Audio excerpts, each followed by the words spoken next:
लखनऊ की एक पुरानी हवेली जिसके पास से आज भी लोग रात के बाद गुजरना पसंद नहीं करते। लोकल लोग कहते हैं कि उस हवेली के बाहर एक पुराना पीपल का पेड़ है और रात के 2 बजे के बाद उस पेड़ पर एक फंदा अपने आप हिलता हुआ दिखाई देता है, जैसे कोई अभी भी उस पर लटका हो। पर असली डर उस पेड़ में नहीं, उस हवेली के अंदर है। कहते हैं कुछ साल पहले एक पूरा परिवार यहाँ रहने आया था। शुरू के कुछ दिन तो सब कुछ नॉर्मल था, लेकिन धीरे धीरे उन्होंने ये महसूस किया कि हमें कोई और भी है। रात को बिना वजह दरवाजों का अपने आप खुल जाना और खाली कमरों से कभी हल्की हल्की आवाज आना। और सबसे डरावनी बात तो ये थी कि उन्हें हमेशा ये लगता था कि कोई उनके पीछे खड़ा है, पर वो कोई भी था उन्हें दिखाई नहीं देता था। बस धीरे धीरे वो चीज उन्हें फिजिकली नहीं, मेंटली तोड़ रही थी। फिर एक दिन पूरा गांव हिल गया जब सुबह लोगों ने देखा कि उस हवेली के बाहर लगे उसी पीपल के पेड़ पर पूरा परिवार फंदे से लटक चुका था। पर कहानी यही खत्म नहीं होती, क्योंकि लोग कहते हैं वो परिवार आज भी उस हवेली को छोड़कर नहीं गया। ये बात कुछ साल पहले की है, जब लखनऊ में एक आदमी आया था, गौरव। गौरव गांव से शहर काम के लिए आया था। उसकी किस्मत अच्छी थी, उसे एक अच्छी जॉब मिल गई। सैलरी भी ठीक ठाक थी, लेकिन प्रॉब्लम ये थी कि रोज रोज गांव से शहर आना उसके लिए यह बहुत मुश्किल काम था। इसलिए उसने सोचा कि क्यों ना यहीं एक कमरा ले लिया जाए। थोड़ी मेहनत के बाद उसे एक छोटा सा रेंट पर कमरा भी मिल गया और कुछ ही दिनों में वो अपनी फैमिली को भी लखनऊ ले आया। उसकी वाइफ कविता और एक छोटी बेटी थी, खुशी। शुरू में सब कुछ ठीक था, तीनों एक साथ थे, इसलिए बहुत खुश थे। लेकिन वो कमरा बहुत छोटा था। उसी एक कमरे में उन्हें सब कुछ करना था, खाना बनाना, सोना, नहाना। एक आदमी के लिए तो वो ठीक था, लेकिन एक परिवार के लिए बिल्कुल भी ठीक नहीं। गौरव सब समझ रहा था। वह रोज कविता से पूछता था कि तुम्हें कैसा लग रहा है यहाँ। कविता बस एक हल्की सी मुस्कान दे देती और कहती कि सब ठीक है। और उसकी वह झूठी हंसी गौरव को अंदर से तोड़ देती थी। एक दिन जब गौरव अपनी जॉब पर जा रहा था तो उसकी एक आदमी से मुलाकात हुई। उस आदमी ने गौरव को देखा और बोला कि भाई तुम फैमिली के साथ यहाँ आए हो ना। गौरव ने हाँ में सर हिलाया। तब वह आदमी धीरे से बोला, तो फिर एक अच्छा सा घर ले लो ना, फैमिली को भी आराम मिलेगा। गौरव ने कहा, भाई मैं तो यहाँ नया हूँ, मुझे तो कुछ भी नहीं पता। अगर तुम्हें कोई जगह पता है तो बताओ। वो आदमी कुछ सेकंड के लिए चुप हो गया, फिर धीरे से बोला, एक जगह है, थोड़ी बड़ी है और किराया भी कम है। गौरव के चेहरे पर एक हल्की सी खुशी आ गई। सच में? कहाँ? लेकिन उस आदमी का चेहरा अचानक सीरियस हो गया। उसने धीरे से कहा, एक पुरानी हवेली है, थोड़ी सुनसान जगह पर है, काफी बड़ी है, देखने में भी अच्छी है, बस लोग वहां जाना पसंद नहीं करते। गौरव हैरान हो गया, भाई क्यों? वो आदमी बस हल्का सा मुस्कुरा दिया, पता नहीं क्यों, लोग कहते हैं वहां कुछ ठीक नहीं है।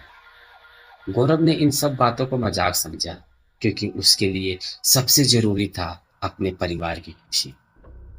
अगले ही छुट्टी के दिन गौरव ने डिसाइड किया कि वो उस हवेली को देखने जरूर जाएगा। जब वो वहां पहुंचा तो पहले ही नजर में हवेली उसे काफी पसंद आ गई। बड़ी सी इमारत, खुली डुल्ली जगह, शहर के शोर शराबे से दूर, जैसे कोई परफेक्ट घर। बस एक अजीब बात थी, हवेली के आसपास एक अजीब सा सन्नाटा था, जैसे वहां कभी कोई रहा ही ना हो। थोड़ी दूर पर एक छोटा सा गांव भी था और वहीं रहता था उस हवेली का केयर टेकर। गौरव ने उसका एड्रेस लिया और सीधा उसके पास पहुंच गया। केयर टेकर एक बूढ़ा आदमी था। उसकी आंखों में एक अजीब सी ठंडक थी और बात करने का तरीका बिल्कुल सीधा। गौरव ने उसे हवेली के बारे में पूछा, लेकिन उसने ज्यादा कुछ नहीं बताया। ना ही हिस्ट्री बताई, ना ही ये बताया कि लोग क्यों डरते हैं। बस एक बात बोली, अगर लेना है तो ले लो, वरना रहने दो। गौरव को थोड़ा अजीब लगा, लेकिन घर इतना बड़ा और सस्ता था कि उसने ज्यादा नहीं सोचा। उसने तुरंत डील पक्की कर दी। डील तय होने के बाद गौरव ने कैजुअली कहा कि भाई कम से कम यहाँ सफाई तो करवा दो। इतना बड़ा घर है और मैं फैमिली के साथ आ रहा हूँ। केयर टेकर कुछ सेकंड के लिए चुप हो गया, फिर धीरे से बोला, कब शिफ्ट हो रहे हो यहाँ?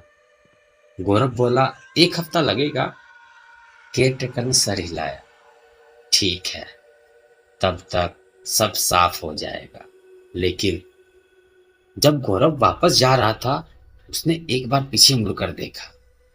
केयर टेकर उसे ही देख रहा था, एक अजीब सी हल्की सी मुस्कान के साथ, जैसे वो कुछ जान रहा हो जो गौरव को ना पता हो। गौरव खुश था। उसे लगा कि उसने अपनी फैमिली के लिए एक परफेक्ट घर ढूंढ लिया। उसे क्या पता था कि अगले 7 दिन में सिर्फ हवेली ही साफ नहीं होने वाली थी, बल्कि कुछ और भी चीजें थी जो जागने वाली थी। एक हफ्ते बाद गौरव अपनी फैमिली के साथ उस हवेली में शिफ्ट हो गया। जैसे ही कविता और छोटी खुशी ने हवेली देखी, दोनों की आंखों में एक अजीब सी चमक आ गई। उन्हें लगा कि जैसे वो किसी सपने के घर में आ गए हैं। बड़ी सी जगह, खुले कमरे और एक अलग ही सुकून।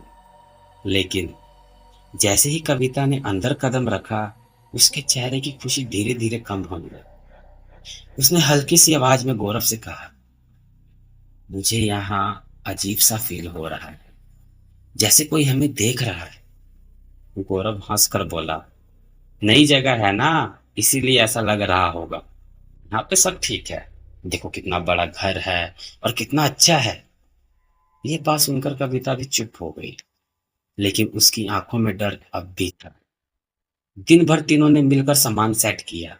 काम करते करते पता ही नहीं चला कि कब शाम हो गई। तीनों थक चुके थे, इसलिए गौरव ने कहा कि चलो आज बाहर खाना खा लेते हैं।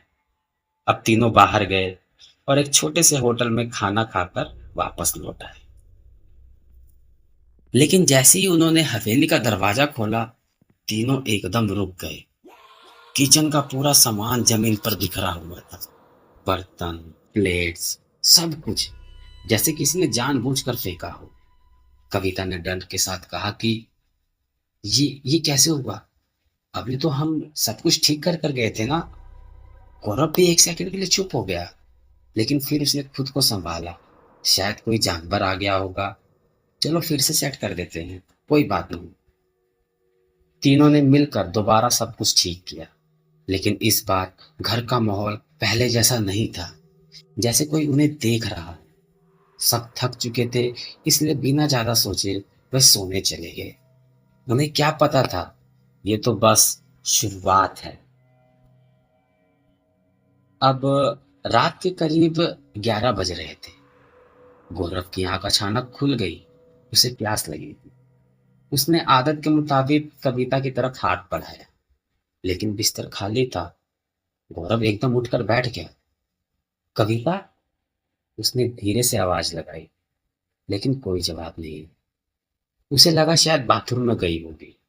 वो खुद पानी पीकर चला आया, लेकिन जब वह वापस आया तब भी कविता वहां नहीं थी। इस बार उसका दिल हल्का सा घबरा गया। वह सीधा बाथरूम की तरफ भागा, लेकिन वहां कोई भी नहीं था। तभी उसकी नजर मेन डोर पर पड़ी। दरवाजा आधा खुला था। गौरव धीरे धीरे बाहर गया। उसने देखा कविता बाहर खड़ी थी, बिल्कुल चुप, बिल्कुल सीधी, और उसकी नजर सीधा उस पीपल के पेड़ पर टिकी हुई थी। गौरव ने आवाज लगाई, कविता, तुम यहाँ क्या कर रही हो? लेकिन कविता ने कोई रिएक्शन नहीं दी। वह बस पेड़ की तरफ ही देख रही थी। गौरव उसके पास गया, उसे हिलाया, चलो अंदर, रात हो गई है। कविता बिना कुछ बोले सीधा मुड़कर अंदर चली गई, जैसे कुछ हुआ ही ना हो। सुबह गौरव ने कविता से पूछा, कल रात तुम बाहर क्या कर रही थी? कविता हैरान होकर बोली, मैं तो कहीं नहीं गई थी, मैं तो यहीं सो रही थी। गौरव चुप हो गया, क्योंकि वो खुद उसे बाहर से लेकर आया था। उसने खुद को समझाया, शायद ये नींद में थी, इसीलिए इसे कुछ याद नहीं। उस दिन जब गौरव जॉब पर चला गया, लेकिन अब खुशी भी बदल गई थी। वो पहले जैसे खिलखिलाती बच्ची नहीं रही। ना खेलना, ना हंसना, बस चुपचाप रहना। गौरव को सब कुछ अजीब लग रहा था, लेकिन वो खुद को समझा भी रहा था कि नया घर है, सब ठीक हो जाएगा धीरे धीरे। शाम को जब गौरव घर वापस आया, तो उसने देखा कविता उस पीपल के पेड़ के नीचे बैठी। वो उसके पास गया। यहाँ क्या कर रही हो? कविता धीरे से बोली, मुझे यहाँ अच्छा लगता है। गौरव को थोड़ा अजीब लगा, लेकिन वो बोला कि चलो अंदर। खुशी कहाँ है? कविता बोली, अंदर है, सो रही है। गौरव जैसे ही घर के अंदर गया, उसके पैर वहीं रुक गए। कविता किचन में खड़ी थी और आराम से खाना बना रही थी। गौरव के हाथ ठंडे पड़ गए। वह तुरंत पीछे मुड़ा, बाहर देखा, लेकिन वहां कोई नहीं था। वह घबरा कर बोला, तुम तुम अंदर कब आई? कविता हंसकर बोली, मैं तो कब से यही हूं। लगता है तुम्हें कोई भूत दिखा है। और वो जोर से हंसने लगी। गौरव चुप हो गया, लेकिन उसके दिमाग में बस एक ही बात चल रही थी कि फिर बाहर कौन था। रात को खाना खाते वक्त गौरव की नजर बाहर उस पेड़ पर पड़ी। उसे लगा कोई उसे देख रहा है। वो बिना आवाज किए धीरे से बाहर झांकता है, और जो उसने देखा, उसके पैर जम गए। एक औरत पेड़ के पास खड़ी थी, और वो भी सिर्फ पेड़ को ही देख रही, जैसे उसका कोई लेना देना हो उस पेड़ से। गौरव तुरंत बाहर भागा, लेकिन जैसे ही वो बाहर पहुंचा, वहां कोई नहीं था। पीछे से कविता की आवाज आई, वहां क्या कर रहे हो? गौरव ने तुरंत कहा, कुछ नहीं, बस ऐसे ही। वो वापस अंदर आ गया। सब सो गए। गौरव की आंख फिर खुल गई।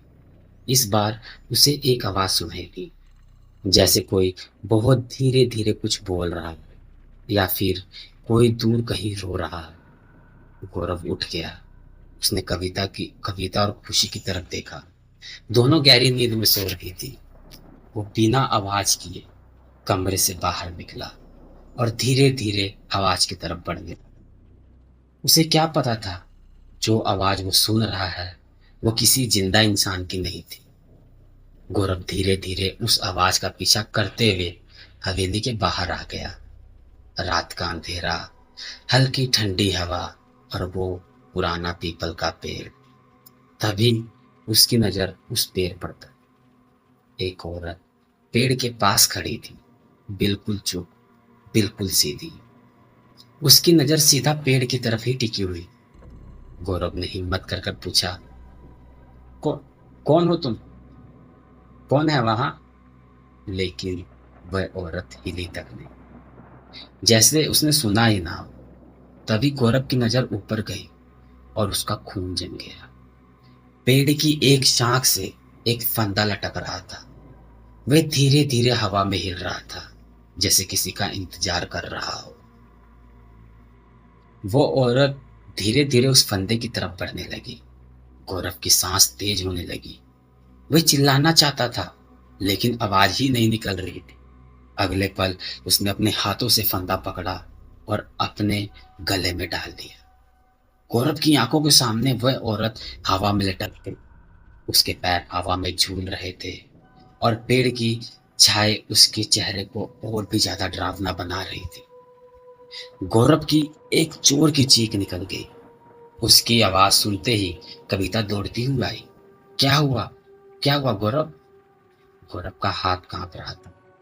उसने पेड़ की तरफ उंगली दिखाते हुए कहा कि वहां वहां उस औरत ने खुद को फांसी लगा ली। कविता ने तुरंत पेड़ की तरफ देखा और फिर धीरे से गौरव की तरफ देखी। गौरव, वहां तो कुछ भी नहीं है। गौरव ने डरते डरते दोबारा पेड़ की तरफ देखा। उसकी सांसें रुक गई। वहां सच में कुछ भी नहीं था। ना कोई औरत, ना कोई फंदा, बस वो पुराना पीपल का पेड़, जो हल्की सी हवा में धीरे धीरे हिल रहा था। डर अब अंदर घुस चुका था। कविता ने उसे संभाला। देखो, कुछ नहीं है, तुम्हें शायद भ्रम हुआ है। लेकिन गौरव जानता था, जो उसने देखा है वह कोई सपना नहीं था। उसने अपनी आंखों से देखा था, कोई था वहां। लेकिन गौरव को अभी तक ये नहीं पता था कि उसने सिर्फ एक आत्मा को नहीं देखा, बल्कि उस हवेली की सच्चाई की पहली झलक देखी थी। अब गौरव सच में डर चुका था, क्योंकि अब उसे यकीन हो गया था कि जो कुछ वहां वो देख रहा है वो उसका वहम नहीं। वह रात को कैसे भी करके निकल आई। सुबह हुई, कविता किचन में खाना बना रही थी। खुशी आज फिर चुपचाप खेल रही थी। सब कुछ नॉर्मल लग रहा था, लेकिन गौरव के अंदर सब कुछ टूट रहा था। वो फ्रेश होने बाथरूम में गया, तभी उसे किसी चीज के गिरने की आवाज आई। वह तुरंत बाहर निकला, लेकिन बाहर सब कुछ नॉर्मल था। कविता अपना काम कर रही थी, खुशी चुपचाप बैठी थी। गौरव ने पूछा, कुछ गिरा क्या अभी? कविता ने सीधा जवाब दिया, नहीं, ऐसा तो कुछ नहीं हुआ। गौरव सर खुजाता हुआ वापस कमरे में चला गया। वो टेबल पर बैठा नाश्ते का इंतजार कर रहा था। तभी फिर से उसे आवाज आई। इस बार ये आवाज नीचे से आ रही, बेसमेंट से, जैसे कोई धीरे धीरे दरवाजा खटखटा रहा। गौरव धीरे से उठा। उसका दिल जोर जोर से धड़क रहा था। वह बेसमेंट के दरवाजे के पास गया। तभी उसने देखा, एक औरत सीधा बेसमेंट की सीढ़ियों से उतर रही थी। गौरव की सांस रुक गई। कौन है वहां? लेकिन कोई जवाब नहीं। वह तुरंत भागकर उसके पीछे गया, बेसमेंट का दरवाजा पकड़ा और खोलने की कोशिश करने लगा। तभी पीछे से कविता की आवाज आई, क्या कर रहे हो तुम? गौरव घबरा कर बोला, अभी अभी एक औरत इसमें गई है। कविता ने गुस्से में कहा, तुम पागल हो गए हो क्या? कल रात भी ऐसी बातें कर रहे थे और अब भी ऐसी ही बात कर रहे हो। फिर उसने सीधा दरवाजे की तरफ इशारा किया, इस पर तो ताला लगा हुआ है। गौरव ने देखा और उसका खून जम गया।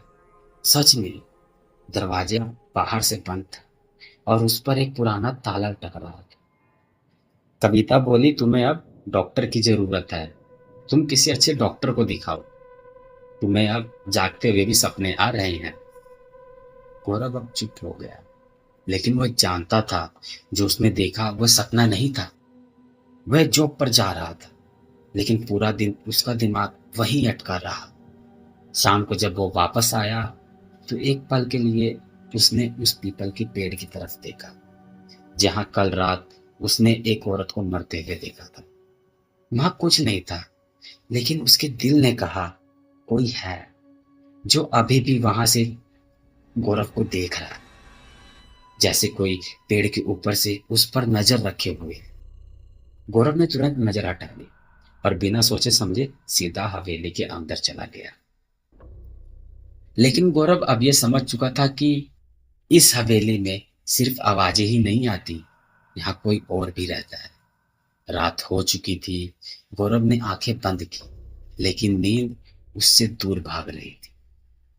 तभी उसे महसूस हुआ, कमरे में कोई और भी है। उसने धीरे से आंखें खोली, चारों तरफ देखा, लेकिन वहां कोई नहीं था। वह उठकर बैठ गया और तभी उसकी नजर बाहर गई। दरवाजे के पास एक साया खड़ा था। गौरव धीरे धीरे उसके पास गया। वो साया जैसे उसे बुला रहा, वो उसका पीछा करने लगा। थोड़ी दूर जाते ही वो साया अचानक गायब हो गया। गौरव ने इधर उधर देखा, लेकिन कुछ नहीं। तभी एक आवाज सुनाई दी, पायल, जो सीधा मेन डोर की तरफ से आ रही थी। गौरव का गला सूख गया, फिर भी वे धीरे धीरे आगे बढ़ा। वो फिर सामने थी, डोर के पास। वह औरत खड़ी थी। इस बार वह गौरव के बहुत करीब थी। उसकी पीठ गौरव की तरफ थी।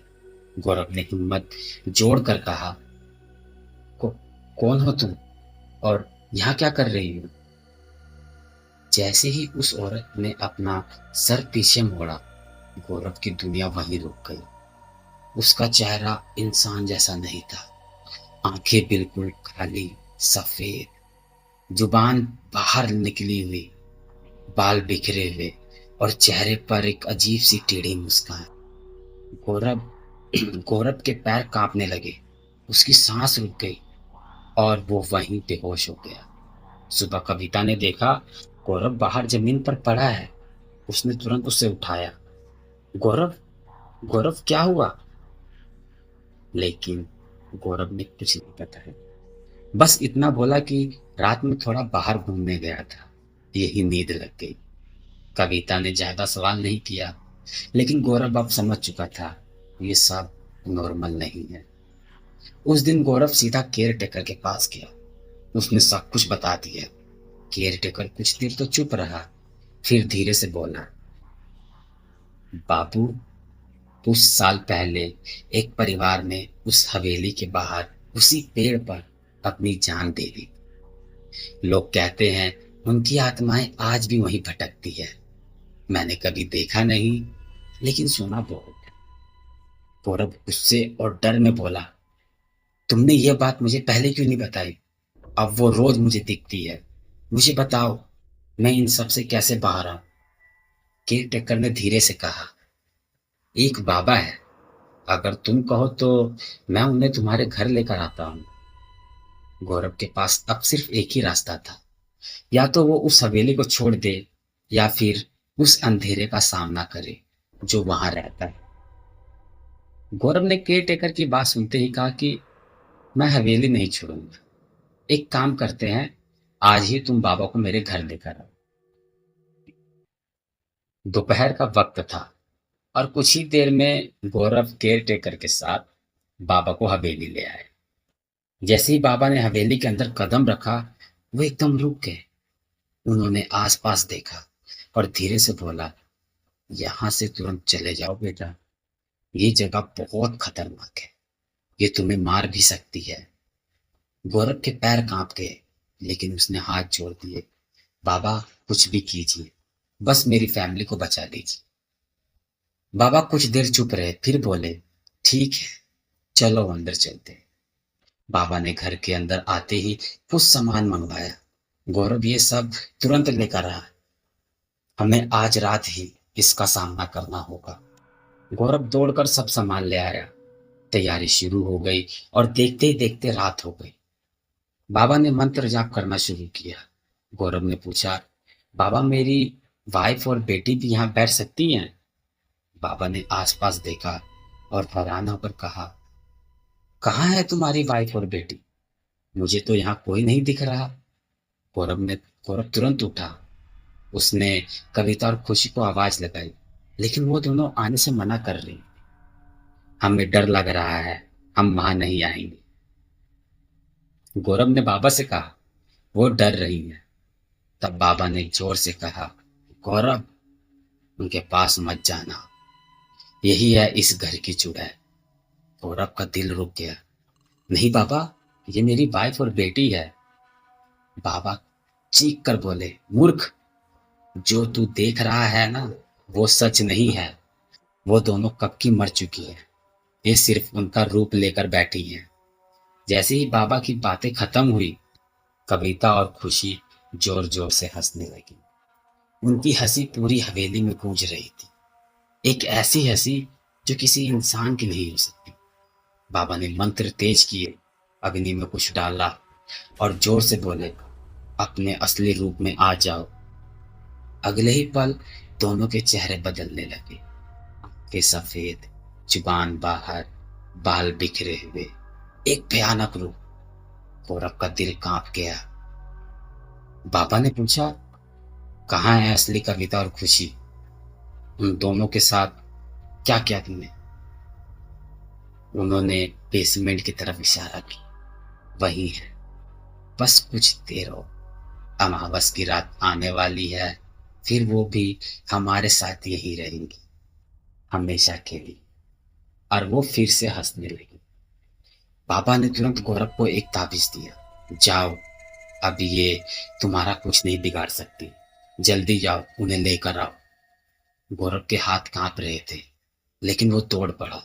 उसने बेसमेंट का ताला खोला, सीढ़ियों से नीचे उतर गया और एक कोने में कविता और खुशी बेहोश पड़ी थी। गौरव ने दोनों को उठाया और किसी तरह ऊपर ले आया। बाबा ने मंत्र जपते रहे। अग्नि और तेज जलने लगी। बाबा जोर से बोले, इस घर को छोड़ दो, वरना मैं तुम्हें यही बांध दूंगा। वे दोनों चीखने लगी और धीरे धीरे हवन की आग में झुलसती हुई गायब होने लगी। सुबह हुई। कविता और खुशी होश में आ चुकी थी। उन्हें कुछ भी याद नहीं था। गौरव ने बिना देर किए उस हवेली को हमेशा के लिए छोड़ दिया। लेकिन आज भी लखनऊ की उस हवेली के बाहर रात के 2 बजे के बाद पीपल के पेड़ पर एक फंदा लटकता हुआ दिखाई देता है, जैसे कोई अभी भी किसी का इंतजार कर रही हो।